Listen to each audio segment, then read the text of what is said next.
Nii tore on näha, et veel nii palju inimesi on jäänud siia päeva lõpuks. Suur au on olla viimane esineja. Mina sooviksin jagada meie ettevõtte kogemust sellest, kuidas meie oleme seenioride kogukonda aktiveerinud. Seda siis läbi digitehnoloogiate kasutamise ja hinnates ühtlasi ka nende potentsiaali ja mõju tervisekäitumisele ja ka sotsiaalsele käitumisele. Ja ma usun, et need tulemused on päris huvitavad, mida siin jagada. Täna on siin väga palju läbikõlanud ennetust ja ennetavaid tegevusi nii sotsiaalvaldkonnas, tervishoius ja tegelikult CentAbi võiks paigutada ka täpselt sinna kategooriasse, ehk siis me üritame tegeleda ennetusega. Aga enne kui ma räägin tulemustest ja meie kogemustest, paneksin käima ühe video, mis siis näitab, mis asi on CentAb ja kuidas me võime ühe vanema elaniku elu muuta.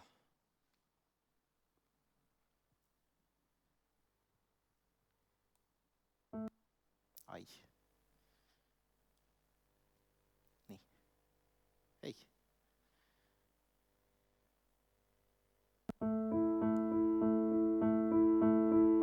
Sinu telefonikõne oli tema päeva tipphetk. Millal sa temaga viimati rääkisid? Eile, üleeile, nädala eest. Nüüd on liiga hilja. Või siis mitte. Pane parem aeg kinni, sest nüüd on tal kiire. Sest hommikul mängis ta sõbrannaga kaarte. Lõuna kulus jaapani keele õppimiseks. Terve pärastlõuna planeeris ta sõbrannaga Lähis-Ida reisimarsruuti.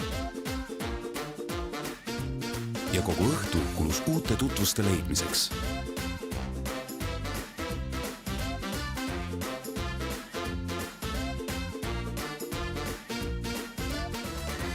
Õnneks pääsed ka sina löögile.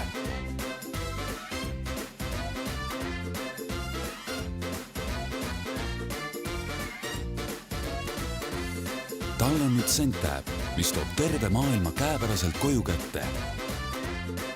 Me hoolitseme selle eest. CentAb. No nii, see on üks tavaline päev CentAbi seltsis. Ehk siis CentAbi näol on tegemist sotsiaalse tegevus- ja kommunikatsioonikeskkonnaga, mille üks osa on siis telekas. Ja miks telekas? Esiteks seetõttu, et paraku vanemas eas inimesed veedavad suurema oma osa majast koduseinte vahel ja telekas on kujunenud nende peamiseks kaaslaseks. Statistika ütleb, et keskmiselt 65+ elanikkonnast veedab teleka ees 4-5 tundi päevas. Ja loomulikult on kurb see, et see on suhteliselt passiivne tegevus, ehk siis see väga palju ei arenda. Teiseks loomulikult suur ekraan ja kolmandaks, mis on väga oluline, on see, et ikkagi päris paljud tänasel päeval ikkagi 40% vanemast elanikkonnast ei ole kuidagi seotud interneti või online teenustega. Ehk siis nad elavad seal üksinda, kannatavad üksilduse käest ja tegelikult ei ole mingit head viisi, kuidas nendeni jõuda.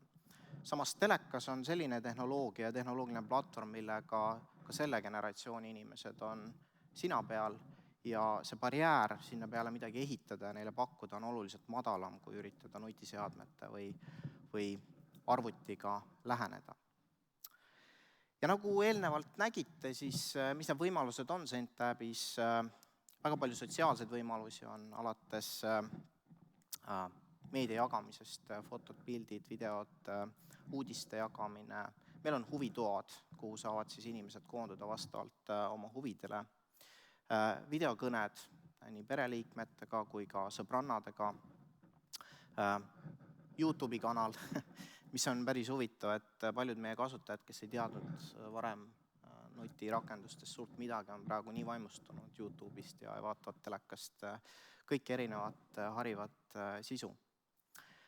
Ja tänasel päeval me ehitame sinna peale nüüd teenuste kihti, ehk siis jõuda ka teenustega lõpuks meie lõppkasutajateni. Ehk siis peamiselt oleme suunanud oma tähelepanu tervishoiuteenuste pakkumisele, et jõuda inimeseni tema enda kodus.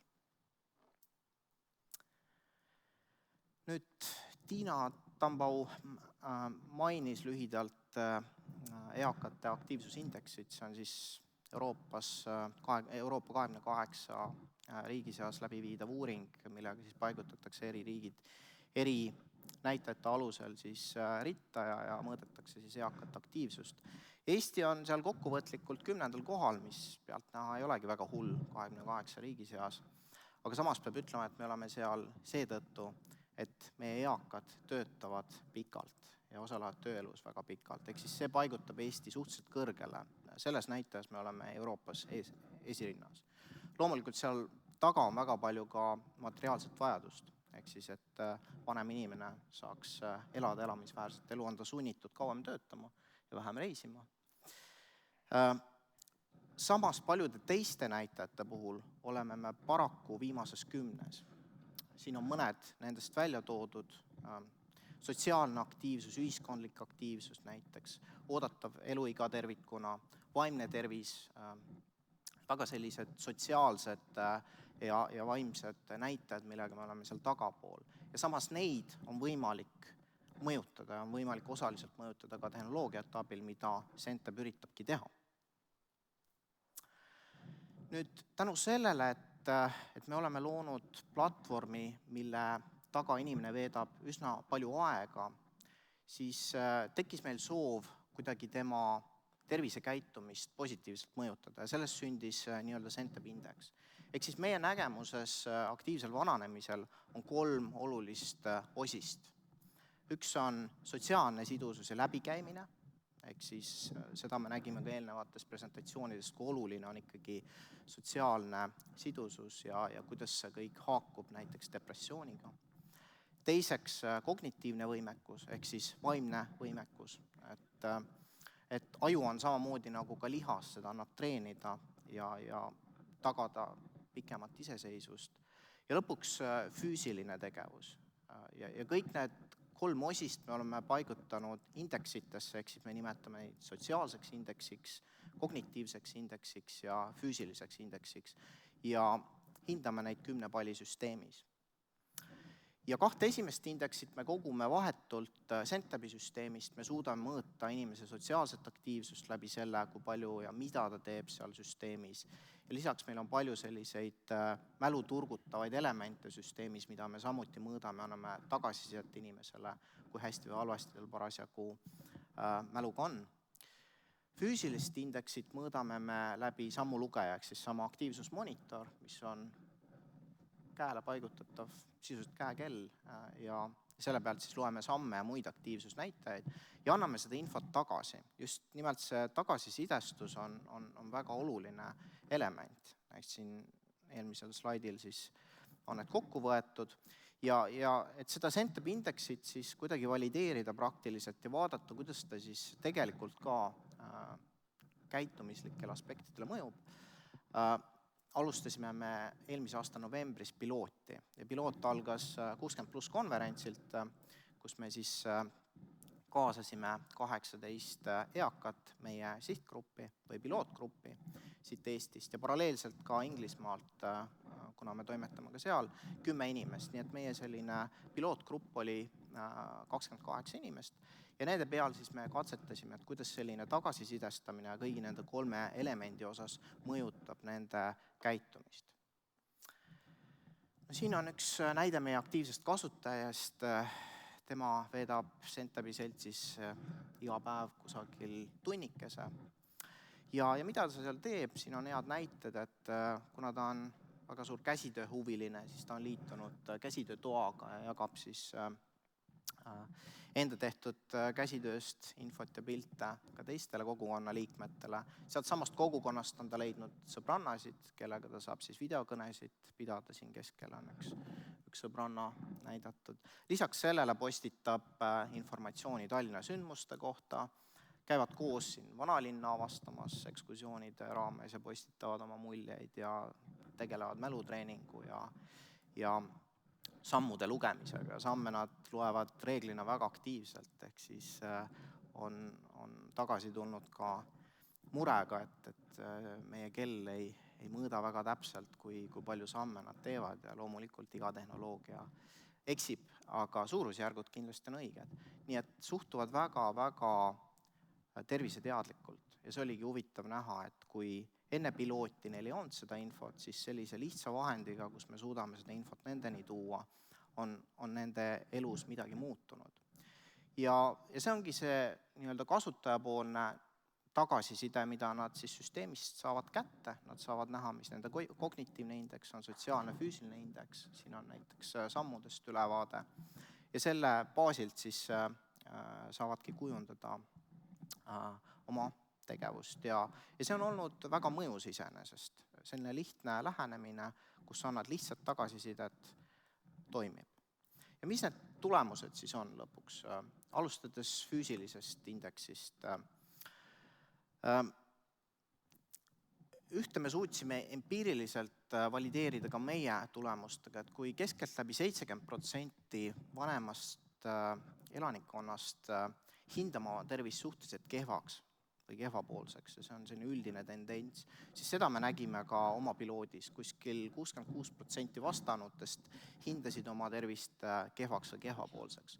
Aga samas ainult 13% nendest inimestest tegelikult liikusid meie mõistes vähe, ehk siis ülejäänud üle 85% inimesi olid päris aktiivsed, nende keskmine sammude arv oli üle 4000, mis on tegelikult päris tubli saavutus.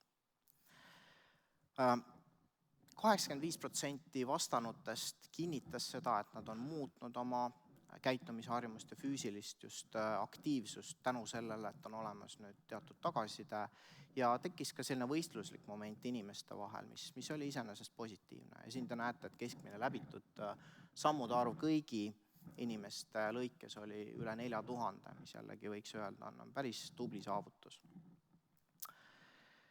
Nüüd üks huvitav nüanss oli veel, et peale seda, kui inimesed tegid harjutusi teleka taga ja meil on seal ka teatud harjutused nii-öelda videoklippidena toodud telekasse, et nad saaksid hommikuvõimlemist teha Rene Birklandi saatel, siis peale neid harjutusi nad tegelikult hindasid oma terviseseisundit väga heaks, nii et ilmselt on seal teatud mingi emotsionaalne laeng, mida saadakse sellest, kui tegeletakse füüsilise aktiivsusega. Mis oli huvitav tagasiside. Teine sotsiaalne indeks, mis on jällegi väga oluline, et kuidas inimesed ennast tundsid suhtestudes ümbritsevasse keskkonda ja me nägime, et ligikaudu 60%-l see üksilduse indeks langes või liikus paremuse poole ja ligi 20%-l inimestest kukkus ta alla kriitilise piiri.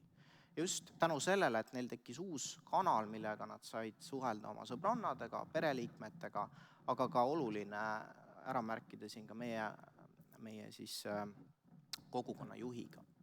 Ehk see inimlik moment on alati juures tehnoloogiale, et päris tehnoloogia ise ei muuda midagi, aga see on vahend, kuidas siis on võimalik mõjutada positiivses suunas. Ja lõpuks kognitiivne ehk siis vaimse võimekuse indeks, mida me siis loeme ka süsteemist välja läbi erinevate mälumängude ja peale videote esitatavate küsimuste najal. Ka seal nägime paremuse märke, kui alguses oli see indeks 5,6, siis juba 2 kuu mööduses oli 6,07. Nii see on tegelikult selline objektiivne empiiriline tulemus, sinna juurde subjektiivne ehk siis küsimustega küsitud tagasiside näitas, et ligi 70% inimestest hindasid, et nende mälu ja kognitiivne võimekus on paranenud. Nii et need olid need tulemused, mida me siis leidsime. Täna me oleme pilootidest edasi liikunud, on juba konkreetset koostööd nii Eestis, siin Tallinna linnavalitsuse, sotsiaal- ja terviseametiga näiteks, kus me oleme kuude päevakeskusse oma süsteemid üles pannud. Alutagusel on käimas ka koostöö ja ka Soomesse oleme otsapidi jõudnud, kus teeme koostööd ühe taastusravikeskusega, mis kasutab Zentabi siis kaugsessioonide korraldamisel. Jällegi, kuna siin on võimalik multimeediat, harjutusi sisestada ning teostada ka kaugkonsultatsioone, siis nemad leidsid, et see on sobiv vahend, kuidas siis oma klientuuriga suhtestuda.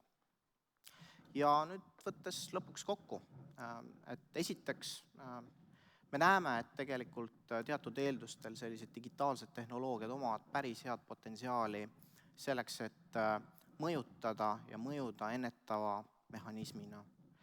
Ja me nägime väga lootustandvaid tulemusi, jällegi see on suhteliselt lihtne neid nii-öelda kogemusi laiemalt siis kasutusele võtta ja seeläbi võib-olla mõjutada ka meie positsioone nendes indeksites, mida ma eelnevalt näitasin, just aktiivsusindeksites. Aga teine oluline moment on siin jällegi üle rõhutada, et kindlasti vajab see inimlikku momenti, sest keegi peab seda kogukonda ikkagi haldama ja see peab olema inimene, et tehnoloogia üksi ei muuda ja seda me selgelt nägime. Samas, mis on selle positiivne moment, on see, et üks inimene suudaks ära hallata väga suurt kogukonda, 100-200 inimest vabalt ja sellega oleks võimalik oluliselt mõjutada nende inimeste elu, kes siis seal teleka taga on. Nii et sellega ma võtaks kokku oma presentatsiooni ja kui nüüd on mõni küsimus, siis ilmselt on aega vastata. Aitäh, küsimusi ootame julgelt. Kellel aga küsimusi on, andke käega märku, näen, et taga on üks käsi. Mikrofon lendab kohe sinu juurde.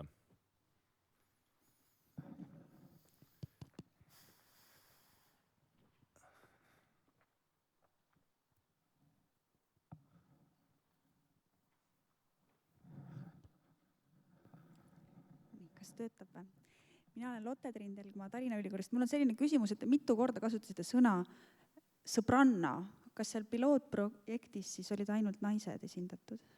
Ei, tegelikult see on sõnavääratus, aga selles mõttes on tendents õige, et sotsiaalne suhtlus käivitus kergemini naisosapoolte vahel kui meesterahvaste vahel. Aga laias laastus meie piloodis oli ma ütleks 70% umbes naisi ja 30% mehi. Et ikka mõni mees oli? Mõni mees ikka oli, jah. Selge, aitäh. On teile tomatid ka? Väga head on need. Nii, julgelt, väga hea. Järgmine küsija. Tere, Eda Vallimäe, olen füsioterapeut Tartu Ülikooli Kliinikumist. Hea meelega võib-olla selgitaksite kogukonna juhi, kes see on? No meil on ta sellise peene nimega nagu community manager, aga tegelikult on ta siis inimene, kes koordineerib suhtlust ütleme siis eakate vahel ja eakatega otse, et mis ta roll on. Ta toob süsteemi mängulisust sisse, me korraldame mälumänge näiteks seal, helistab neile aeg-ajalt, uurib, kuidas elu läheb ja ta on selline kontaktisik, kui siin varem räägiti sellest, et võiks olla kuldkliendi haldur näiteks, siis võiks öelda, et tema on meie kuldkliendi haldur. Ehk siis huvijuht ühtlasi ja ka siis esmane kontakt eakatele. Väga hea küsija, füsioterapeut, kus olid nüüd? Banaanid sulle. Väga head, kasutama töös neid. Ja järgmine küsija, jätkame neid samast.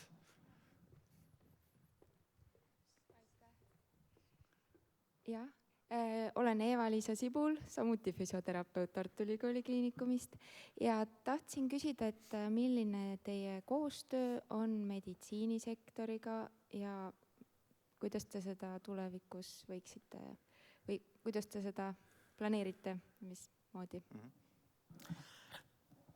Meie ütleme, lähenemine asjadel on olnud selline, et kõigepealt me ehitame välja selle sotsiaalse võimekuse oma süsteemis, ehk siis meie nägemuses peaks olema midagi enamat kui lihtsalt tervisega seotud mure, see, mis inimesi tõmbab meie süsteemi. Ja nüüd see järgmine kiht, kus ma räägin lisandväärtusteenustest, on jah suunatud nüüd sellele, et saada siia taha ka professionaale, kes pakuvad oma professionaalseid teenuseid. Täna me teeme alles esimesi samme, et hetkel on loomisel siis teenuse pakkumise infrastruktuur, ehk siis ühest küljest saavad meditsiini erialaeksperdid siis nii-öelda oma telekonsultatiivset nõu pakkuda ja teisel pool siis inimesed saavad seda vastu võtta.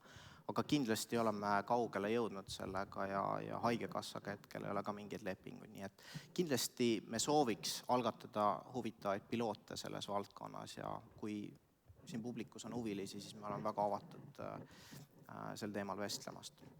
Aga näiteks see Soome variant, kus me Taugo Kangasega koostööd teeme, see ongi suunatud nüüd täpselt selle taastusravi momendile.